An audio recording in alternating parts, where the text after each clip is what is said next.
Hi everyone, you are most welcome to online English class. Today in this lesson I have presented with some special rules based on active and passive voice. Remember guys, these rules are very important for competitive exams like NDA, CDS, SSC, CGL, Air Force and many other exams. One thing is more, एक चीज़ और है, यदि आप इसी तरह के videos चाहते हैं तो आपको मेरा चैनल ऑनलाइन इंग्लिश क्लास को सब्सक्राइब करना है और बेल आइकन को अवश्य प्रेस करना है ताकि आपको मेरे अन्य किसी वीडियोस की नोटिफिकेशन मिलती रहे। और यदि आपको ये वीडियो पसंद आता है तो एक लाइक तो बनता ही है। तो चलते हैं in rule number first. In previous post you studied if infinitive functions as apposition to a noun. यदि इन्फिनेटिव टू प्लस वर्ब की first form is called infinitive to और वर्ब के साथ फर्स्ट फॉर्म जो दी जाती है इसी को हम इन्फिनेटिव ग्रामर में कहते हैं। और if it functions as apposition to a noun, यदि ये नाउन के जस्ट बगल में अपोजिशन का कार्य करती है। Opposition means side by side. It's mean यदि इन्फिनेटिव जस्ट किसी नाउन के बगल में दी जाती है तो ऐसे सेंटेंस की स्ट्रक्चर निम्न निम्न प्रकार होता है। जैसे सेंटेंस इट से प्रारंभ होता है और to be verb is am are दिया रहता है इसके साथ साथ, और first noun after that you find infinitive 2 plus verb की first form and then after that you will find noun second.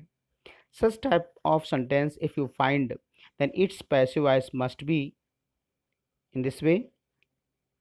Sentence begins with introductory it, after that you use to be verb is am are was verb, and after that noun first and noun second must be placed with preposition for और noun second जो है वो preposition for के साथ लिखते हैं। And then after that we change infinitive into passive voice.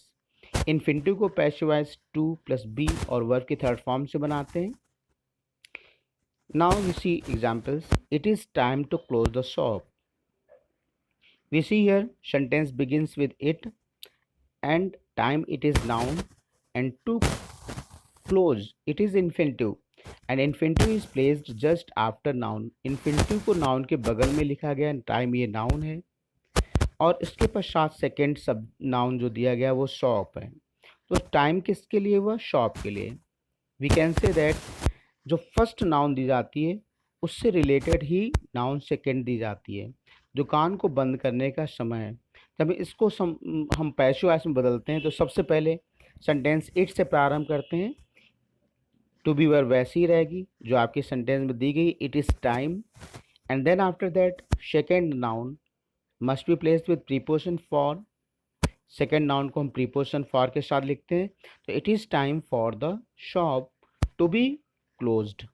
In the same way second sentence it is time to take tea. तो it is time for tea, to take को हम बदलेंगे to be taken. It is unfair to insult the guests. Unfair this is noun, to insult this is infinitive, the guest this is second noun. It is unfair for the guests to be insulted. In example number 4th, it is not proper to abuse the beggar. Beggar को abuse करना proper नहीं है। तो its passive voice will be it is not proper for the beggar to be abused. Here abuse verb is given, then sentence passive voice will be it is not proper for the beggar to be abused. But we should remember this fact. Note if second noun is not given. यदि second noun नहीं दी गई है, it's mean जैसा कि हमने देखा था structure में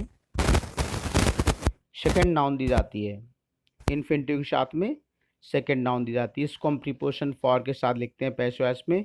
but in note if second noun is not given, जैसे कि सेंटेंस आपको दिया गया है, इट के साथ to be verb is am are and then noun first and after that infinitive and second noun is not given here, then passive voice must be it के साथ to be और is am are जो भी दिया गया है वो लिखेंगे।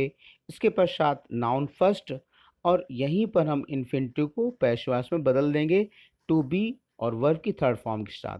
जैसे कि सेंटेंस है it is impossible to do, sentence बन जाता है it is impossible to be done. अब बहुत से विद्वानों का कहना होता है कि it is impossible to do, यह करना असंभव है।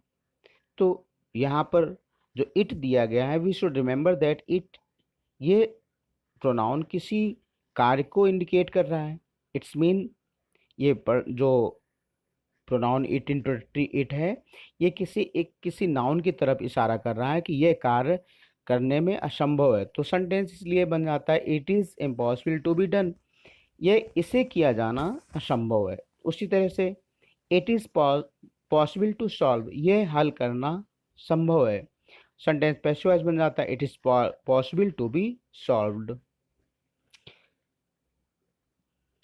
इन third example it is hard to break, it's mean इसे तोड़ना कठिन है। Suppose that there is a rod of iron, iron rod है और इसके लिए कहा गया है, मैंने कहा इसे तोड़ना कठिन है। तो इस सेंटेंस को हम पैसिव वॉइस में जो बदलते हैं तो कहते हैं it is hard to be broken, इसे तोड़ा जाना कठिन है। It is hard to be broken. In this way, in example number fourth, it is proper to say, it is proper to be said, यह कहना उचित है, ये कहा जाना उचित है। In this way, we learn here that if we find noun, second noun after infinitive, then that second noun must be placed with first noun with preposition for. यदि second noun दी गई है तो उसे पहली noun के साथ preposition for के साथ लिखते हैं। यदि second noun नहीं है तो infinitive जहाँ है वहीं पर हम उसे past voice में बदल देते हैं to, be और verb की थर्ड फॉर्म के साथ। In rule number second, need and require are such verbs that retain the active form, but after these verbs, gerund should be changed into passive voice. It's mean need और require ऐसी क्रियाएं हैं जो सदैव active voice में ही बनी रहती हैं। इट्स मीन जिस टेंस में ये वर्ब दी गई हैं, सपोज नीड्स है, रिक्वायर्स है, प्रेजेंट फिर टेंस है, रिक्वायर्ड है, सेकेंड फॉर्म पास्ट में टेंस है, तो ऐसे में हम इज एम आर के साथ या वाजवर के साथ में इन क्रियाओं की थर्ड फॉर्म नहीं लिखते हैं। ये हमेशा उसी टेंस में बनी रहती हैं, अर्थात एक्टिव वॉइस को ही एक्टिव वॉइस में ही रहती हैं। But gerund should be changed into passive voice. Gerund, what is gerund? Verbs first form plus ING, it is called gerund. तो जीरंड को हमें पैसिव वॉइस में बदलना है, वो भी कैसे? टू और बी वर्ब के third form. You can say that here gerund verbs ing form, how it should be changed into to plus be verb की थर्ड फॉर्म। ये तो पैसिव वॉइस इन्फिनिटिव की होती है, तो हम gerund को हम इन्फिनिटिव बनाते हैं। यस, हम gerund को ही इन्फिनिटिव बना करके उसे पैसिव वॉइस में बदलते हैं, जैसा कि एग्जाम्पल में देखते हैं। सब्जेक्ट के साथ नीड और रिक्वायर वर्ब दी गई होंगी, किसी भी टेंस में होंगी, and after that you will find gerund, then such type of sentence must be changed into passive voice। subject plus need और require के साथ to be verb की third form. as your house needs white washing, आपके घर को की सफ़ेदी आवश्यकता है, आपके घर की सफ़ेदी की जाने की आवश्यकता है। तात्पर्य सेंटेंस को जो हम पैसिव वॉइस में बदलेंगे तो कहेंगे your house needs to be white washed, आपके घर को सफ़ेदी की जाने की आवश्यकता है। इट्स मीन यहाँ पर जो एजेंट है that will be other person, जो वाइट वॉश करेगा वो अदर व्यक्ति है, बट यहाँ पर कहा जा रहा है कि your house needs white washing, आपके घर को सफ़ेदी की ज़रूरत है। It's mean your house needs to be white washed, आपके घर को सफ़ेदी किए जाने की आवश्यकता है। In this way the grass requires cutting, घास को काटे जाने की आवश्यकता है। तो पैसिव वॉइस बनता है the grass requires to be cut, this shirt needs mending, तो this shirt needs to be mended, the baby requires nourishing, the baby requires to be nourished. In this way we find here we change gerund into infinitive. यदि gerund दी जाती है need और requires के साथ में, तो उस gerund को इट्स मीन वर्ब की फर्स्ट फॉर्म को हम to और be लगाकर वर्ब की थर्ड फॉर्म में बदल देते हैं, और ये जो नीड्स और रिक्वायर्स जिस टेंस में दी गई हैं उनको उसी टेंस में ही रखते हैं। प्रेजेंट टेंस नीड्स है तो नीड्स ही लिखा गया, रिक्वायर्स है तो रिक्वायर्स ही बना रहा। In rule third, sometimes gerund, its mean verbs ing form is given in complement of to be verb. कभी कभी gerund to be verb is mr के पश्चात कॉम्प्लीमेंट में दी रहती है। It's mean to be verb के जस्ट पश्चात हम gerund ing फॉर्म को देखते हैं, तो ऐसे सेंटेंस की बनावट इस तरह की होती है, सब्जेक्ट इसके साथ में इज एम आर दी गई होगी, to be verb was verb और वर्ब के ing फॉर्म। ये सेंटेंस प्रेजेंट कंटिन्यूअस टेंस या प्रेजेंट पास्ट कंटिन्यूअस टेंस का नहीं होता है।